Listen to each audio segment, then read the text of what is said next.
영생을 살라. 요한복음 6장 22절로 27절 말씀입니다.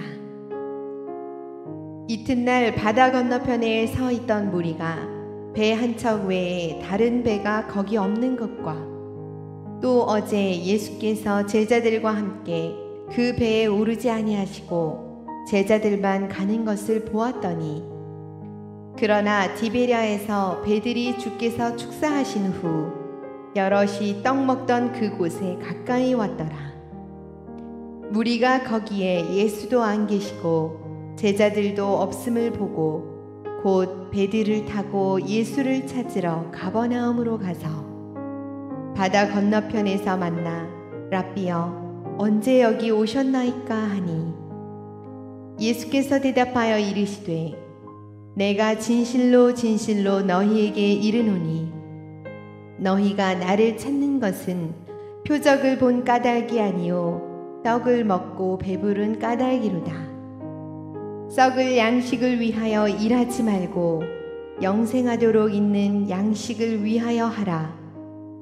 이 양식은 인자가 너희에게 주리니 인자는 아버지 하나님께서 인치신 자니라. 아멘. 자, 오늘 본문도 계속 오병이어 사건 이후에 연결되는 그러한 스토리의 말씀입니다. 예수님께서 오병이어 기적을 행하신 다음에 막 사람들이 예수님께로 몰려오니까 무리들을 흩으시고 제자들은 배를 태워 갈릴리 호수 건너편으로 가버나움 쪽으로 먼저 가게 하시고 산 위에 올라가 밤새 기도하시다가 제자들이 힘겹게 노를 젓는 것을 보시고 한밤중에 내려와 바다 위를 걸어 예수님이 제자들을 진정시키시고 바다 건너편으로 가셨죠. 그 다음에 일어난 일이에요. 사람들은 계속 흥분 상태에 있었던 것 같아요. 왜냐하면 그 배고프고 힘든 시절 메시아라는 분이 혜성처럼 나타났는데 보리떡 5개 물고기 2마리로 5,000명을 먹이고 12강조리를 남기니까 아무튼 마음 깊은 곳에 저분을 왕으로 삼는다면 우리 끼니 걱정을 하지 않아도 되겠다. 이런 마음에 막 다시 그 바닷가 광야, 디베랴 광야로 나온 거예요. 근데 분명히 예수님이 산에 가셨는데 아니 왜 예수님이 안 보이실까? 그렇게 막 두루두루 찾다가 바다 건너편으로 가셨나? 하고 배들을 집어타서 바다를 건넜더니 그쪽에 예수님이 계신 것을 만난 겁니다. 그러니까 그냥 이 사람들이 얼씨구나 하고 아니 랍비여 언제 여기 오셨습니까? 하고 막 열정적으로 다가오는 장면이에요. 참 대단한 열이죠. 그런데 오늘 성경을 가만히 보면 그들에 대한 예수님의 대답이 굉장히 퉁명스럽습니다. 아니 이렇게 막 사모하는 마음으로 왔다면 주님이 그래 잘 지냈냐 뭐 이렇게 하셔야 될 텐데 26절에 보니까 이렇게 대답하시죠. 예수께서 대답하여 이르시되 내가 진실로 진실로 너희에게 이르노니 너희가 나를 찾는 것은 표적을 본 까닭이 아니요 떡을 먹고 배부른 까닭이로다. 마음에 안 든다라는 거예요. 지금 너희가 나에게 온 목적이 틀려 먹었다 이 말입니다.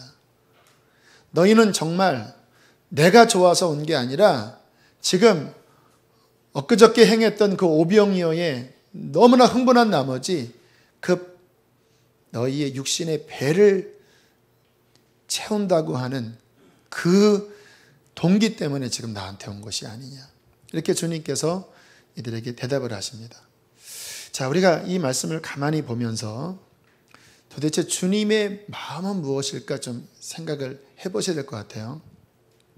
여러분 가만히 한번 말씀의 흐름을 보면 오병이어의 기적을 행한 분은 주님 자신이었습니다.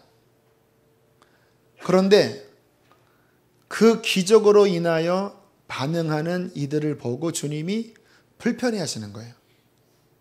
왜 그럴까요?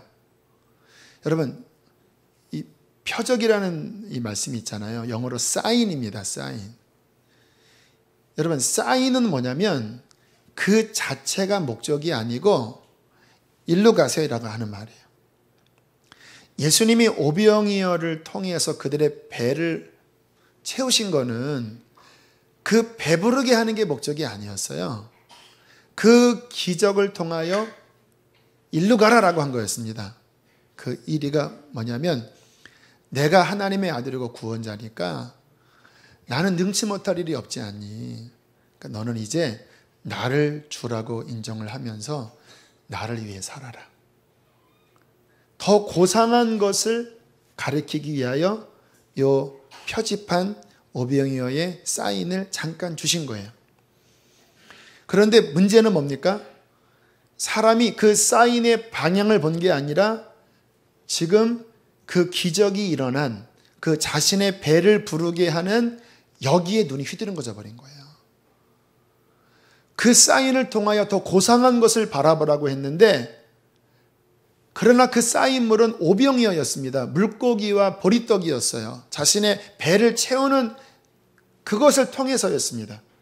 그런데 그것을 통해서 주님을 봐야 되는데 지금 이들은 그 물질에 꽉 붙잡혀서 그냥 예수님을 자신의 배 채우는 분으로 삼기 위하여 주님께 달려왔다라는 것입니다. 주님이 이 모습을 보시면서 너무 답답해 하시는 겁니다, 지금. 여러분, 우리도 누군가 이렇게 대화할 때 그 본심이 있잖아요, 본심. 아이한테 너 자꾸 그런 식으로 하려고 그러면 너 호적 팔아. 이런 얘기를 하잖아요. 그거는 무슨 의미죠? 잘하라 이 말이죠. 그런데 정말 그 아이가 호적 갖고 와서 이거 어떻게 파지요? 하고 막 방황하면 속 터지는 일이겠죠.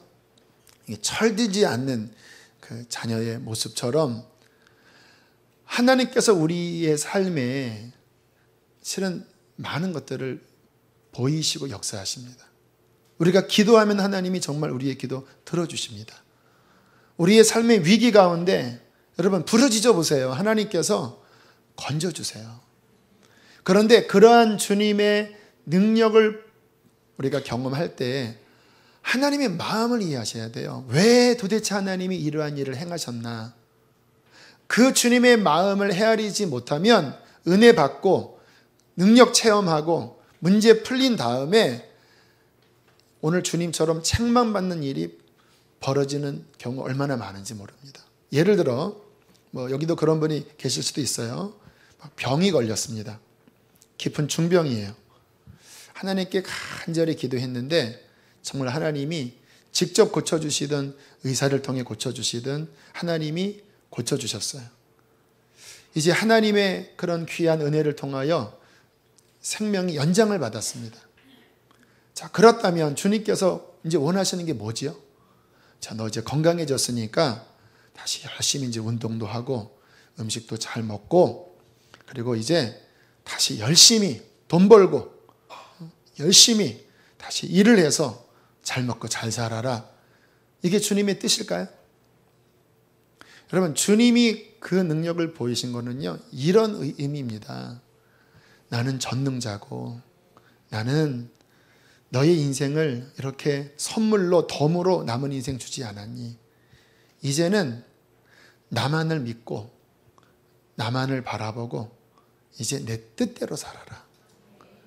그러면 내가 너에게 평강을 줄 것이고 이 땅의 삶도 내가 함께 할 것이며 어떤 일이 있어도 내가 도울 것이며 네가 내 앞에 오는 그날 너는 상 받는 자가 될 것이다.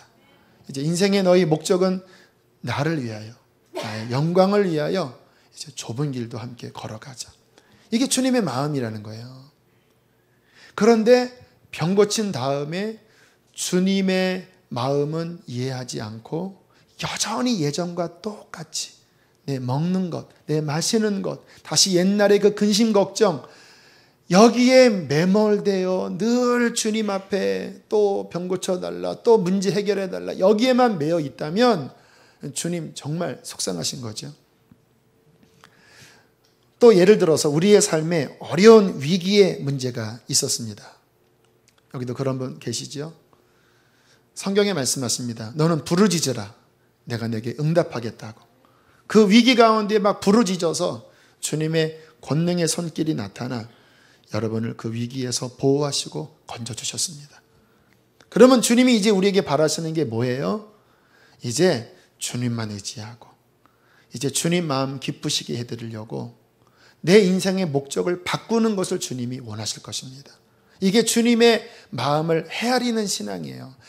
제가 이렇게 하나님과 인격적인 관계를 맺으면서 저는 이렇게 자주 감복하고 그리고 눈물을 글썽거릴 때가 많아요. 하나님이 신이시지만 그 성품 자체가 굉장히 인간적이십니다. 아세요, 여러분? 하나님을 우리가 그냥 이렇게 형이상학적으로 여기면 저 높은 하늘 보좌 위에서 수염 쓰다듬으시면서 막 이러시는 것 같지만 인격적으로 관계를 가지면 안 그러세요. 우리가 하나님 그 마음 헤아리려고 이렇게 막 애를 쓰면요, 너무너무 막 행복해 하세요. 제가 20대 초반에 그때 이제 어떤 부흥이 일어나서 이제 막 학생들 사이에서 막 기도회를 하고 막 산에 올라가서 막 산기도도 하고 막 서로 함께 막 은사도 받고 하는 그러한 일들이 제가 섬기는 교회 안에 20살 때 있었습니다. 그때 이제 그 그룹을 이끄는 리더가 한 4명이 됐는데 저도 그 중에 한 명이었는데 그때 고3짜리 아이가 있었습니다. 근데 이 아이가 자신의 후배들 또는 동료들 걔네들의 그 신앙을 막 걱정하면서 막 이렇게 학교에서도 우리 그 애들 어떻게 은혜 받게 하지 막 이런 마음을 품었나 봐요. 그때는 이제 은사가 막 열렸던 시기라 어떤 집사님이 갑자기 기도하시다가 막 웃으시면서 그러는 거예요. 하나님이 이름이 민호였습니다. 민호 너를 너무나 사랑하신다. 네가 학교에서 어떻게 우리 후배들 어떻게 신앙 잘 갖게 하지? 어떻게 우리 얘네들 어떻게 은혜 받게 하지? 막 그 신경 쓰는 그 모습 보고 주님이 너무 기특하게 여기신다. 이 이야기를 제가 들었어요. 하나님이 그러한 하나님이실까요? 그러한 하나님이십니다. 우리가 신앙생활을 할 때 그 하나님 마음 헤아리려고 막 이렇게 애를 쓰고 그 하나님 입장에 서면요. 왜 조그만 아기가 막 아버지 피곤하니까 막 어깨 이렇게 주물러주면서 아빠 힘들지, 엄마 힘들지, 내가 주물러줄게 하면 그 느끼는 마음 있잖아요. 하나님이 그때 기뻐하세요. 막 엄마는 오늘 하루 종일 밥하고 빨래하고 막 파김치인데 막 밥을 먹고 난 다음에 간식 안 준다고 막 땡깡 피면 그때 어머님들 마음이 어떠세요? 고원에 보내고 싶잖아요. 보내진 않겠지만 주님의 마음이라는 거예요. 여기 계신 많은 분들 하나님의 은혜 아마 받으셨을 겁니다. 어떤 분은 치유를 받고 어떤 분은 삶의 큰 문제가 해결이 되고 어떤 분은 그 마음이 힘들고 고달팠을 때 성령을 받아서 깊은 위로를 받았을 거예요. 여쭙겠습니다. 그러한 은혜를 받은 여러분에게 하나님이 원하시는 것은 무엇일까요? 여전히 땅의 것 고민하고 여전히 내 육신에만 매여 있고 여러분 문제는 끝이 없습니다. 이 문제 해결돼도요 1시간만 지나면 또 문제 또 옵니다. 문제 해결에만 집중하면요 우리는 끊임없이 이 문제 해결해 주세요, 저 문제 해결해 주세요, 나 하고 막 짜증에 빠져요. 우리 하나님께서 원하시는 거는요 이제는 하나님 내가 주의 말씀 순종해 드리겠습니다. 이제는 하나님 뜻 좀 조금이라도 이루어 드리며 살겠습니다. 주님 이제는 정말 하나님 기쁨이 되기를 원합니다. 이러한 철등신앙을 가진 것이 하나님의 뜻이 아니겠습니까? 자, 오늘 27절이 바로 그러한 말씀이에요. 자, 27절 말씀 함께 읽어보시겠습니다. 시작.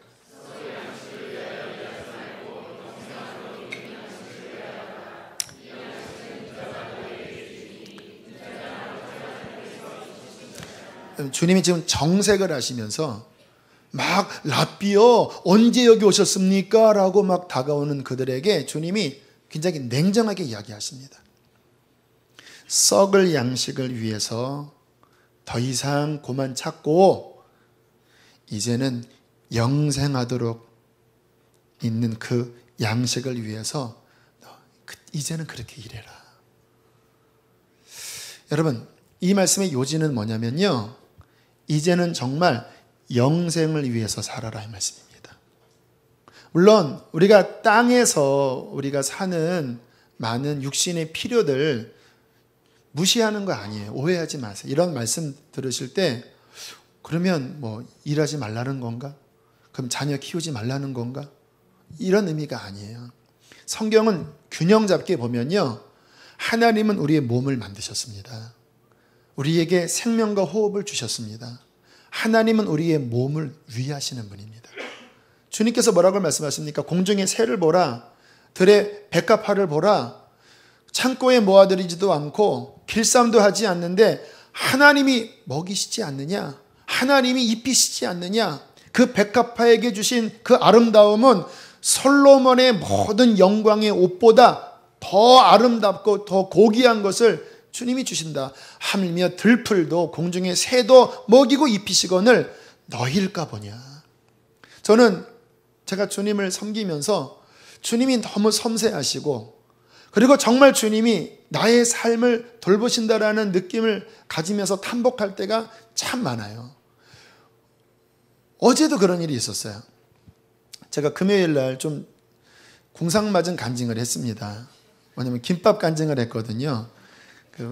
듣고 싶으면 금요성령 집회 인터넷 한번 들어보세요.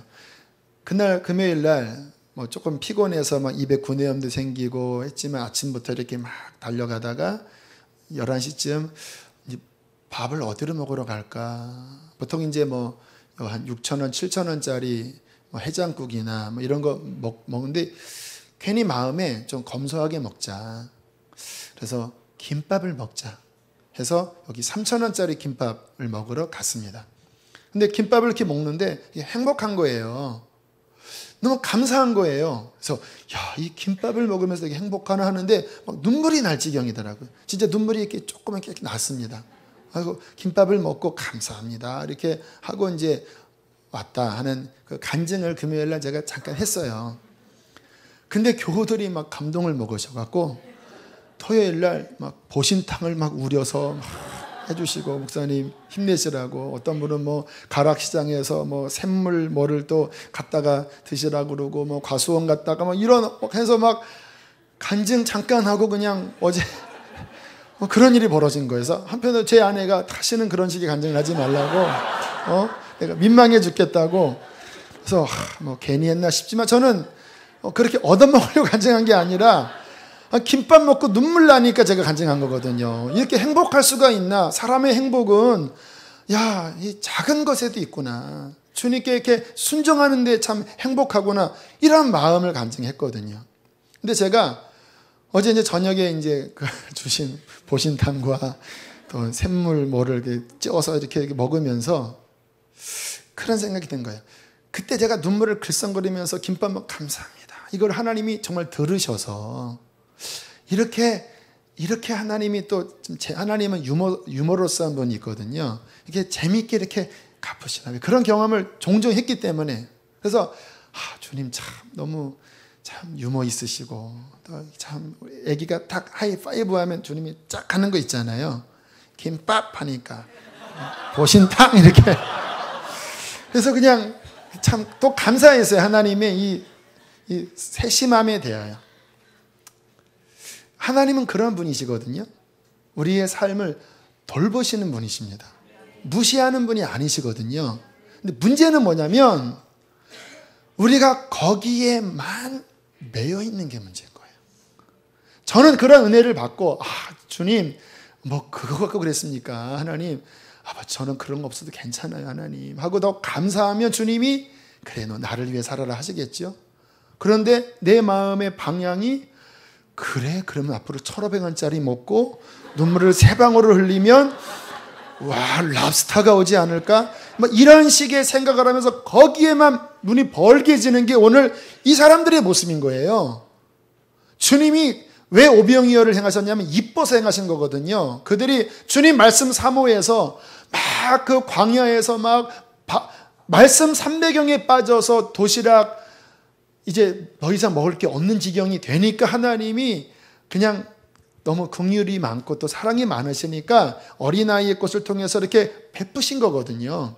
그런데 그 다음에 눈이 뒤집어져서 그 하나님이 좋아서 말씀이 좋아서가 아니라 이게 막 떡을 찾으려고 헤매는 이 모습을 보면서 주님께서 지금 안타깝게 생각을 하신다는 거예요. 주님은 우리에게 바라시는 게 있습니다. 오늘 이 말씀처럼 영원한 것을 위해 살아라. 이게 주님이 우리에게 원하시는 바입니다. 성도님들에게 여쭙습니다. 여러분도 살면서 쉽지 않으시죠? 요즘 경제 어렵고 또 사는 게 참 각박한 시기입니다. 다 이해해요. 그래서 너무나 특히 남성들은 너무나 힘든 시기를 겪고 있어요. 그러나 제가 여러분에게 정말 질문합니다. 예수님을 믿으시니까 제가 질문을 하는 거예요. 그럼에도 불구하고 여러분은 위의 것을 추구하고 있습니까? 이런 설교하면 좀 매정하게 느끼는 분도 있어요. 너무 힘든 분들은 그러한 설교가 좀 짜증나요. 위의 것을 찾으라고. 나 지금 사는 게 너무 힘들어요. 그러나 이 당시에 사람들도 힘들었습니다.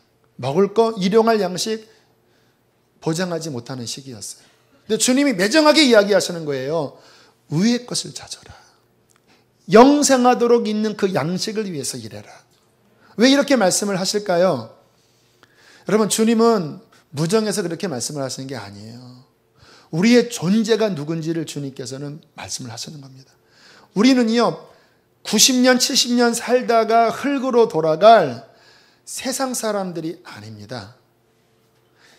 70년, 80년 살다가 죽으면 흙으로 돌아가고 영원히 멸망할 세상 사람들이라면 그냥 열심히 돈 벌고 열심히 떡 먹고 열심히 세상 위에 사세요. 그리고 더 즐기세요. 그래도 돼요. 왜? 이 세상에 속한 사람이면 어떻게 해서라도 좀 행복하게 사십시오. 정 안 되면 사기라도 치세요. 괜찮아요. 왜? 어차피 7, 80년 지난 다음에 흙으로 돌아가고 영원히 멸망할 지옥에 떨어질 거 뭐 착하게 살아서 뭐합니까? 양심이 무슨 의미가 있습니까? 그렇게 사세요. 괜찮아요. 그러나 구원을 사모하고 영원한 영생의 세계 하나님 나라가 있다고 믿으신다면 하나님의 나라와 그의 뜻이 우리의 인생의 먼저입니다. 당연하지요. 영원과 70년, 영원과 50년, 뭐가 더 중요합니까? 여러분, 우리가 이 땅에서 사는 이유는요, 육신도 그래요. 여러분, 아기가 뱃속에서 9개월 20 며칠을 이렇게 지내면서 뱃속이 목적이 아니죠. 열심히 성장해서 이제 7, 80년 살 바깥 세상을 위해서 만들어지잖아요. 똑같은 원리입니다. 우리가 이 땅에서 7, 80년 사는 것은요, 이 땅이 목적이 아닙니다. 이 땅이 목적이기에는 너무 짧아요. 허무해요. 하나님은 인생을 그렇게 지으시지 않았습니다. 하나님의 형상대로 지은 인간이 7, 80년이 목적이라고요? 그것처럼 허무한 인생이 어디 있습니까? 얼마나 빨리 지나가는데 7, 80년도 못 채우는 사람이 허다합니다. 주님이 이 땅에 우리를 존재하게 하는 목적은 영원한 세계를 준비하기 위해서입니다. 하나님의 자녀된 우리들이, 영생을 얻은 우리들이 그 나라에 대한 관심은 없고 땅의 것만 매달려 있다면 어떻게 하나님의 자녀입니까? 말이 안 되죠. 미국의 어떤 소년이 길을 걷다가 $5짜리 지폐를 주었대요. 이 소년은 얼마나 기쁘고 행복했는지 그 다음부터 항상 떡만 먹고 다녔대요. 돈이 어디 있나? 그럴 수 있잖아요. 그래서 평생 또랑 땅에서 주순 것을 계산을 해봤더니 단추가 29,519개, 머리핀이 54,172개, 진짜인지 모르겠어요. 아무튼 예화에 나와 있습니다. 동전 수천 개, 그 외에 자질구레한 것들, 평생 땀만 보고 주운 것들이에요. $5 때문에. 그것이 시작돼서. 이러한 사람을 뭐라고 하죠? 땅만 보고 죽는 사람을 뭐라고 하는지 아세요? 넝마주의 또는 거지.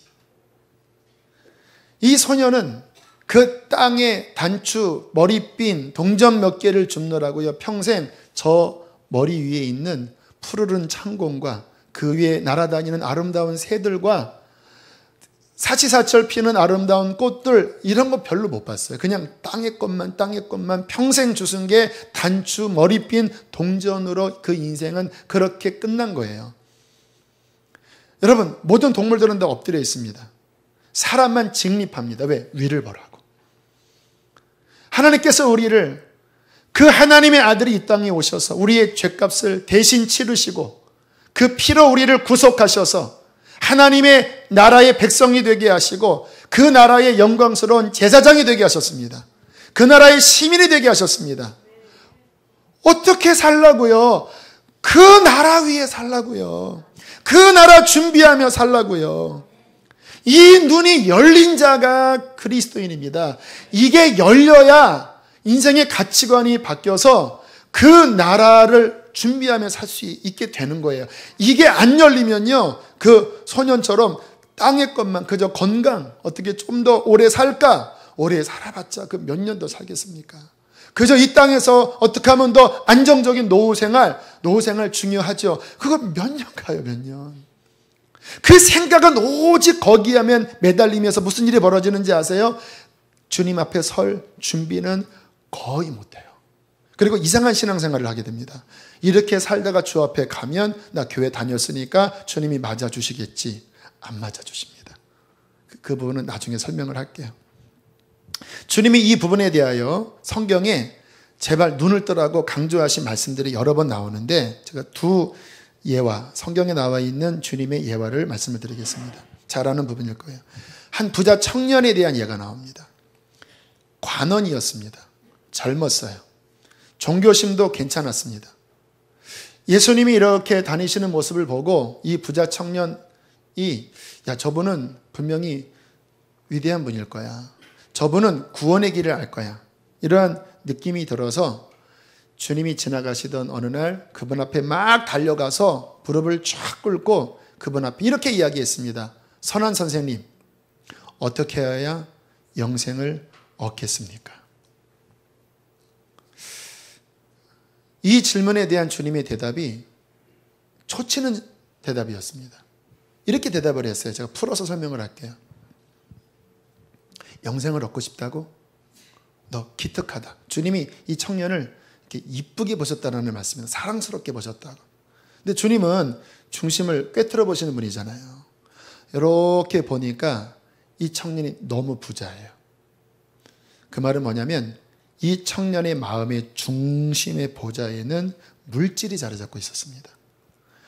여러분, 구원을 얻으려면 예수님이 주인 되셔야 되는 거거든요. 주인이 안 바뀌면 영생이 없어요.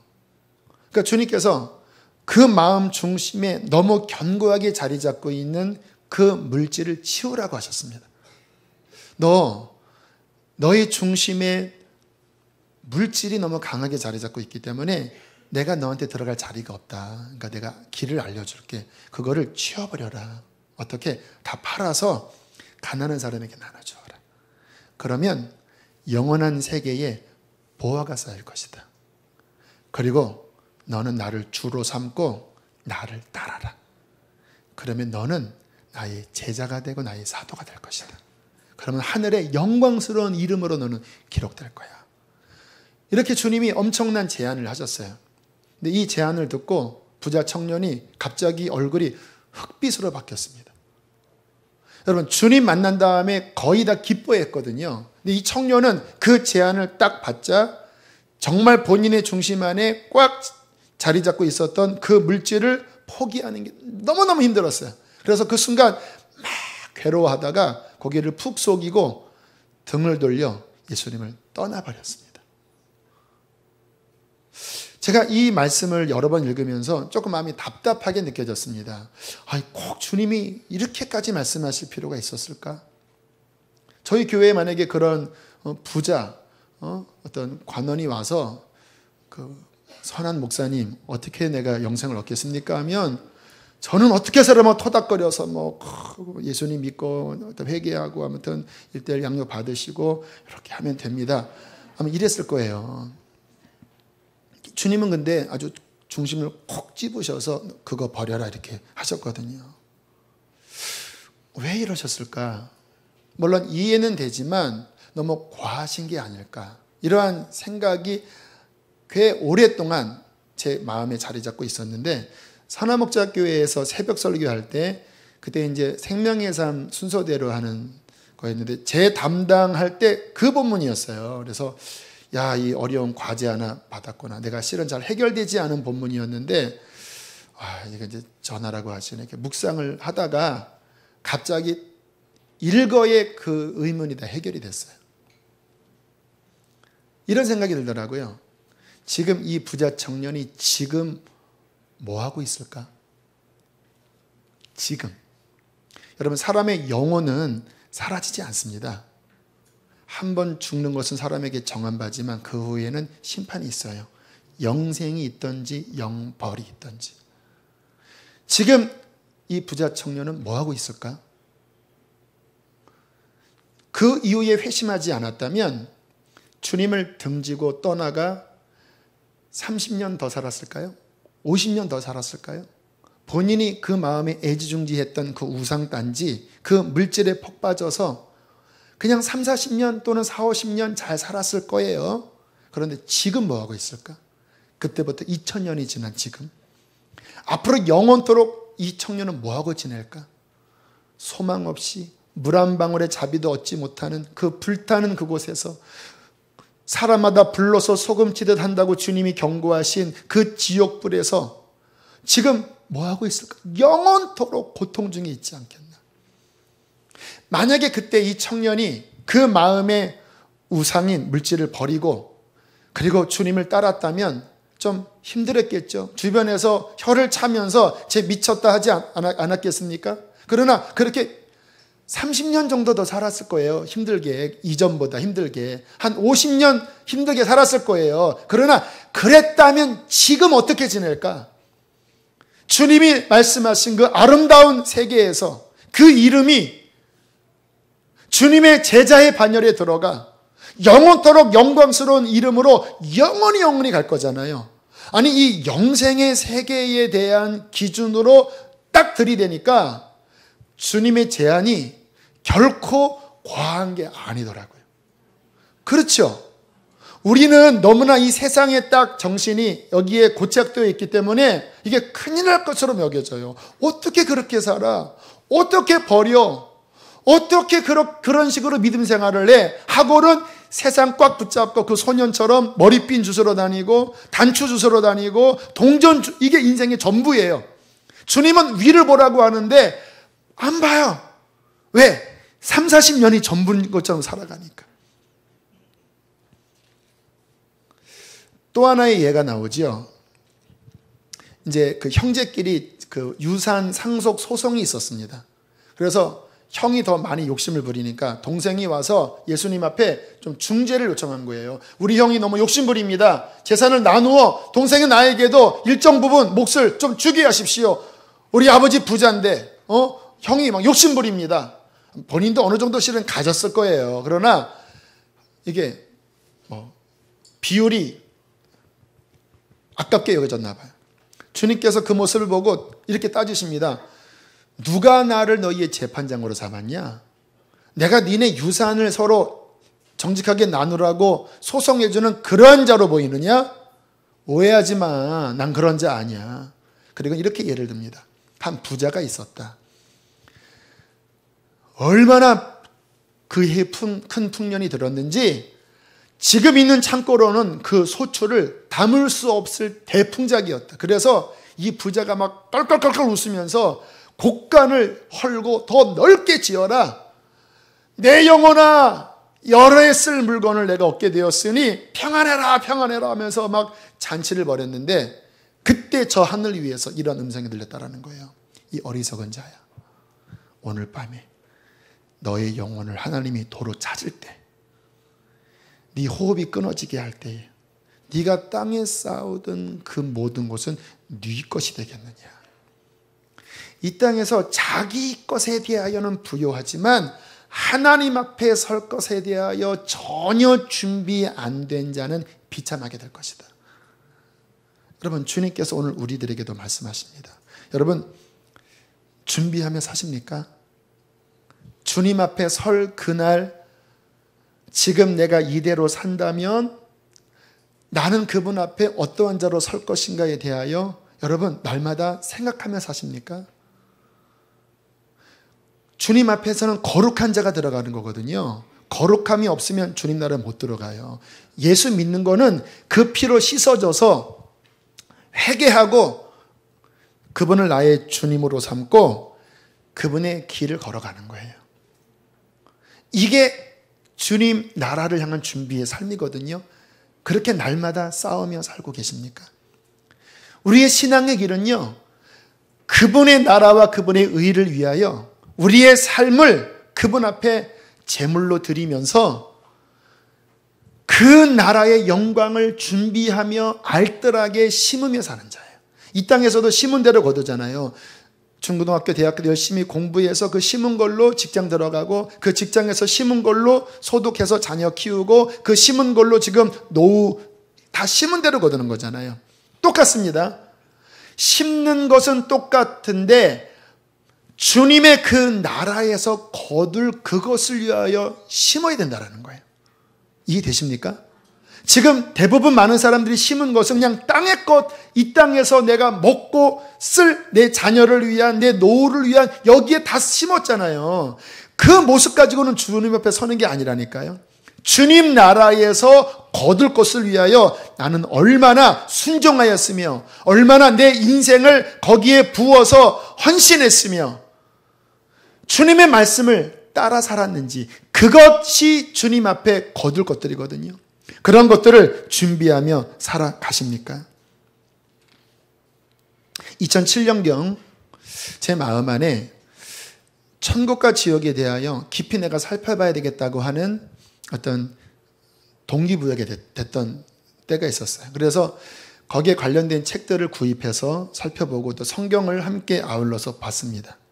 그 시간이 제 신앙에 큰 획을 긋는 시간이었어요. 아마 지금 제가 목회하는 기초석이 실은 그때 가졌던 건데요. 그때 하나님의 나라가 얼마나 영광스러운지 더 깊이 느끼게 되었어요. 여러분, 이 땅에서 우리가 어디에서 누릴 수 없는, 무엇을 가져도 얻을 수 없는 어떠한 경험을 통하여 누리는 기쁨보다 주님 나라에서 얻는 기쁨은요, 억만 배 더 큽니다. 이 땅에서 어떠한 기쁨을 내가 맛보아서 황홀하다 할지라도요, 그 나라에서 누릴 것에 비교하면요, 이거는 유치하기 짝이 없고 물 한 방울에 질하지 않아요. 주님께서 우리에게 예비하신 것은 우리의 상상을 초월한 엄청난 것들입니다. 주께서 그 나라를 우리를 위하여 예비하셨다고 성경은 약속하십니다. 여러분, 지옥은요, 그 삶이 얼마나 비참한지, 그 지옥에서는요, 절망, 소망 없음, 극심한 고통, 억만 년이 지나도 나올 가능성이 없는 곳이니까. 그 극심한 고통 중에 내가 이곳에서 영원토록 하나님의 면전에서 끊어져 영원히 이 고통을 받을 것이라고 생각하면요, 지옥은 어떠한 일이 있어도 가서는 안 돼요.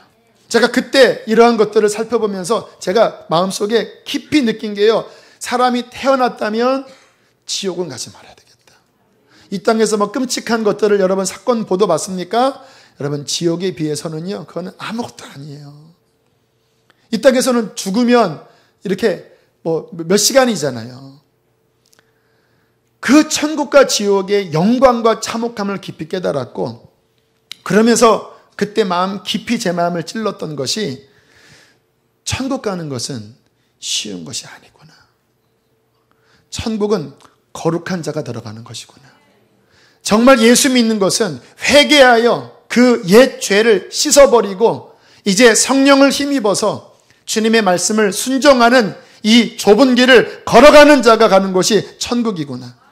이것을 가슴 깊이 깨닫고요. 얼마나 제 마음 깊이 생각이 들어왔던지 깊이 회개하고 내 삶을 다시 돌아보고 그리고 아내와 함께 예배를 드리고 그 이후에 제가 부목사 시절에 강단에 설 기회가 있으면 부목사의 신분이지만 수천 명의 사람들에게 천국 갈 자 많지 않다고, 장로님들 모인 곳에서도 천국 갈 자 많지 않다고, 정말 회개하자고 목나와 외치며 여기까지 왔습니다. 여러분, 주님 나라 앞에 설 준비를 해야 합니다. 오늘 주님의 그 말씀이에요. 영생하도록 있는 그것을 위하여 살아라. 어떻게 그렇게 살 수 있을까요? 우리 28절, 29절 함께 읽어보시겠습니다. 함께 있습니다. 시작.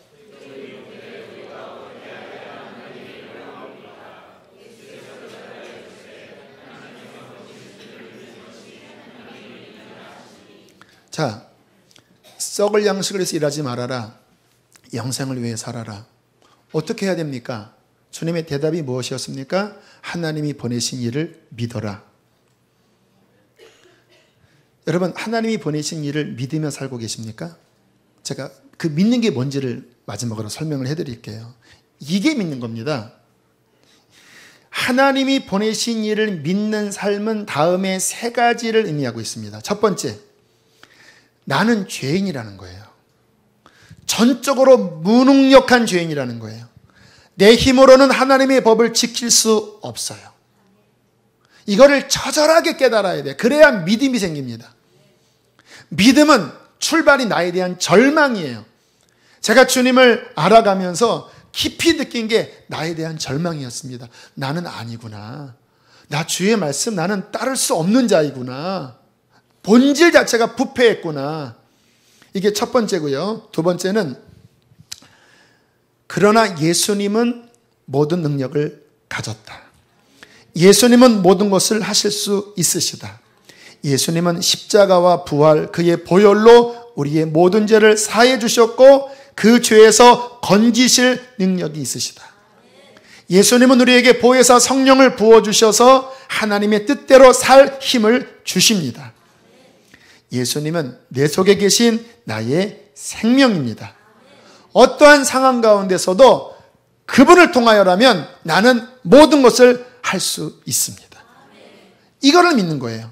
나의 전적인 부패와 무능력을 인식하지만 그 다음에는 예수님 안에 있는 너무나 부유하고 너무나 풍요롭고 너무나 영광스러운 그의 능력과 그의 구원의 힘을 봐야 돼요. 그제 한 분으로부터 카톡이 왔어요. 우리 교역자 한 분으로부터. 목사님, 이번 주일 오늘이죠. 일정을 보니까 주일 설교에 젊은이 교회 설교에 오늘 젊은이 교회 이제 수련의 마지막 날이라 제자훈련 오리엔테이션에 건축원금 작정의 밤까지 있으신데 괜찮으시겠어요? 오늘 꽉 찬 일정인데 제가 이렇게 답을 보냈습니다. 내게 능력 주시는 자 안에서 내가 모든 것을 할 수 있느니라. 이게 저의 믿음이에요. 저의 힘으로는 못하죠. 어떻게 막 다른 생각을 하겠죠. 그러나 제 안에 믿음이 있습니다. 나는 못하지만 내 안에 계신 주님은 하게 하실 거예요. 할렐루야. 자, 이것이 두 번째, 주님에게 능력이 있다라고 하는 거고요. 마지막 세 번째는 뭐냐면요. 이제 믿음의 구체적인 실행은 뭐냐면요. 매 순간 나를 내려놓고 내 안에 생명 되신 예수님을 전적으로 의지하며 사는 거예요. 매 순간.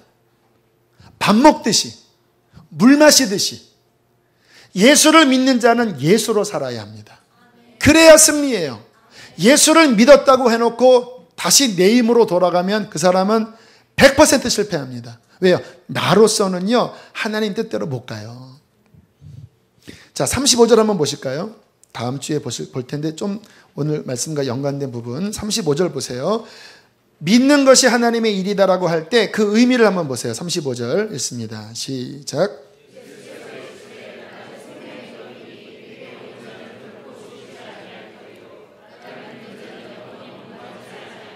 내가 뭐라고요? 생명의 떡이다. 내게 와서 먹어라 이 말이에요. 마셔라 이 말이에요. 57절 읽겠습니다. 뒤로 넘어가셔서 시작.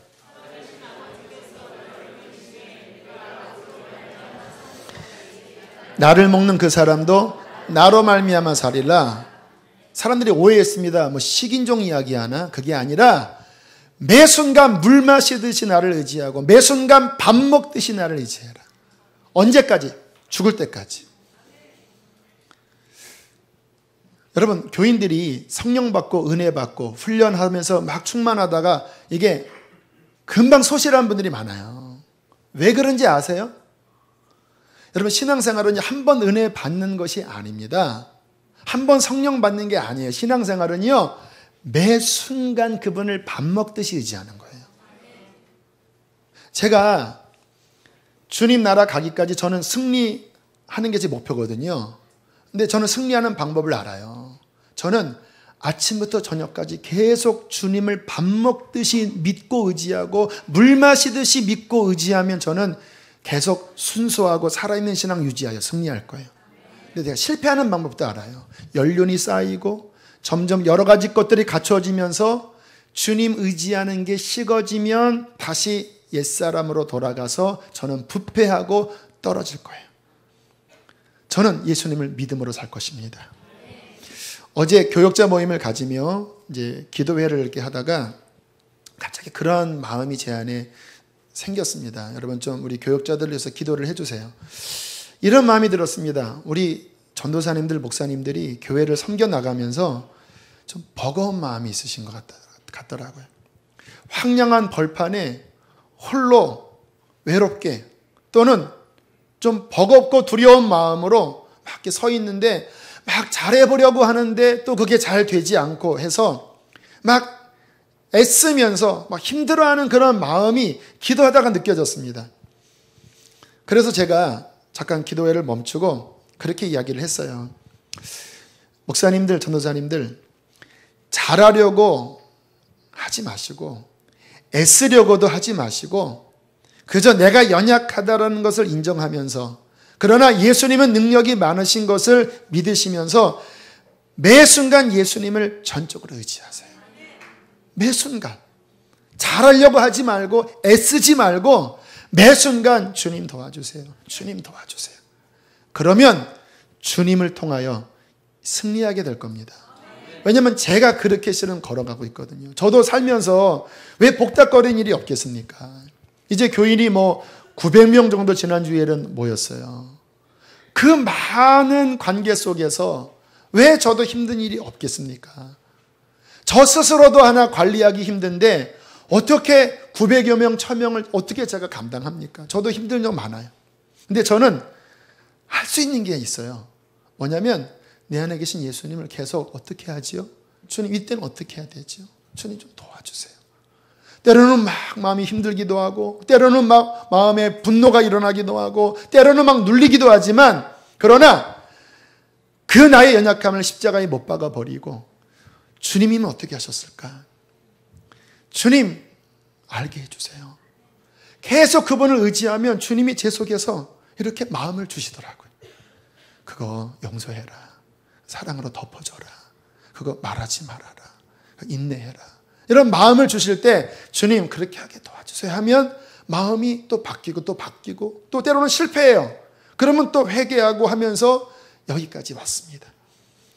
사랑하는 교우 여러분, 주님 나라 영생의 세계 그 나라를 준비하십시오. 어떻게 준비할까요?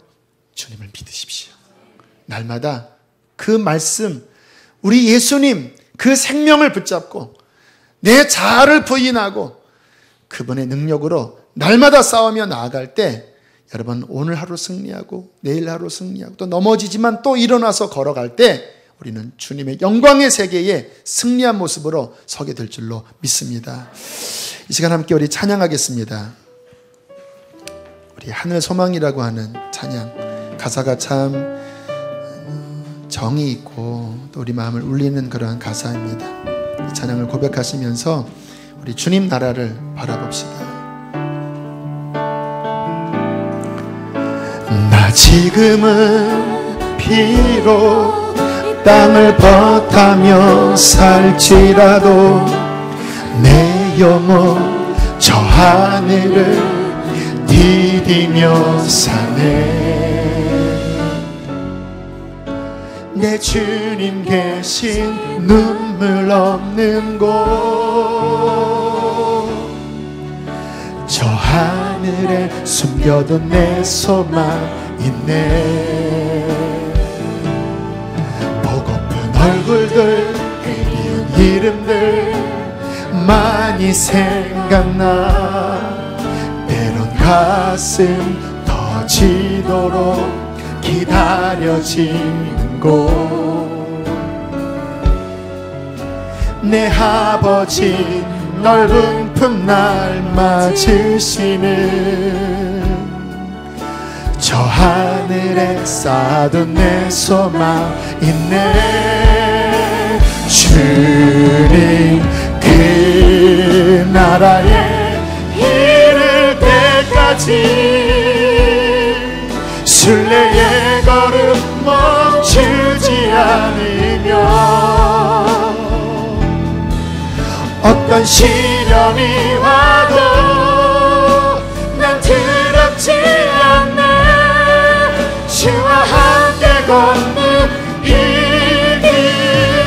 다시 한번, 나 지금은 비록 땅을 벗하며 살지라도 내 영혼 저 하늘을 디디며 사네. 내 주님 계신 눈물 없는 곳, 저 하늘에 쌓아둔 내 소망 있네.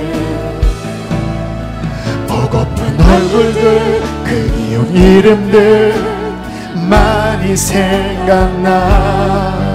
때론 가슴 터지도록 기다려지는 곳, 내 아버지 넓은 품 날 맞으시는 저 하늘에 쌓아둔 내 소망 있네. 주님 그 나라에 이를 때까지 순례의 걸음 멈추지 않으면, 어떤 시련이 와도 난 두렵지 않네. 주와 함께 걷는, 우리 마지막으로 주님 그 나라에, 주님 그 나라에 이를 때까지 순례의 걸음 멈추지 않으면, 어떤 시련이 와도 난 두렵지 않네. 주와 함께 걷는 이 길에. 기도하십시다. 하나님, 주님 나라를 향하여 다시 일어나 푯대를 향하여 달려가게 하여 주시옵소서. 내 안에 천국 소망을 더하여 주십시오. 참된 회개와 믿음의 길을 걸어가고 매 순간 예수님만을 의지하며 기쁨으로 살아가는 참된 거듭난 신앙 되게 해 주시옵소서. 기도하시겠습니다. 할렐루야. 살아계신 하나님 아버지 감사합니다. 아버지 하나님, 이 시간 아버지 하나님 하늘의 문을 여시고 우리의 눈을 열어주십시오. 주님 나라를 보여주십시오. 천국을 보여주시옵소서. 이 땅에 내지 않게 하시옵소서. 나라 백성 가운데 살기를 원합니다. 열어주십시오. 열어주시옵소서. 열어주시옵소서. 열어주시옵소서. 열어주시옵소서. 열어주시옵소서. 주와 함께 걷는 내게 능력 주시는 자. 아멘. 이 시간 한 번 더 기도하실 때, 내게 능력 주시는 자 안에서 나는 뭐든지 할 수 있습니다. 나로서는 안 되지만 그분으로서는 가능해요. 실망하고 낙심하지 마십시오. 넘어졌다면 십자가 붙잡고 일어나시면 됩니다. 하나님, 예수님으로 내가 할 수 있습니다. 내게 능력 주시는 주님 때문에 나는 이 길을 걸어갈 수 있습니다. 내게 믿음을 더하시고 내게 성령을 충만히 채워 주시옵소서. 한 번 더 기도하시겠습니다. 할렐루야, 할렐루야. 내게 능력 주시는 자 안에서, 내게 능력 주시는 자 안에서, 내게 능력 주시는 자, 내가 무엇이든지 할 수 있습니다. 주님이 계시게 할 수 있습니다. 주님이 계시게 할 수 있습니다. 주님이 계시게 이길 수 있습니다. 이 길을 걸어가게 하옵소서. 이 길을 걸어가게 하옵소서. 하나님, 아버지 하나님, 주님이 계시기에 할 수 있습니다. 주님이 내게 능력 주시기에 감당할 수 있습니다. 눈을 열어 주님을 보게 하시고, 눈을 열어 영원한 나라를 보게 해 주십시오. 날마다 이 세상의 물결이 우리를 침몰하려고 염려와 근심과 여러 가지 쾌락으로 우리를 공격해 오지만, 주님, 우리는 저 하늘나라를 소망하며 우리 옷깃을 여미고 우리 예수님을 지팡이 삼아 이 길을 걸어갈 것입니다. 주님, 저들에게 힘을 주시고 오늘 말씀을 통하여 다시 한번 믿음을 새롭게 하여 주십시오. 하늘 아버지 앞에 서는 그날 잘했다 칭찬받는 참된 믿음을 다 걸어가도록 은혜와 축복을 내려 주시옵소서. 귀한 예물 올려드립니다. 받으시고 우리의 삶의 모든 필요를 하나님께 맡깁니다. 이제는 우리를 죄에서 건지신 예수 그리스도의 은혜와 하늘 아버지의 그 크신 사랑하심과 성령의 충만한 역사가 천국 소망으로 주님을 붙잡는 모든 이들에게 영원토록 함께할지어다.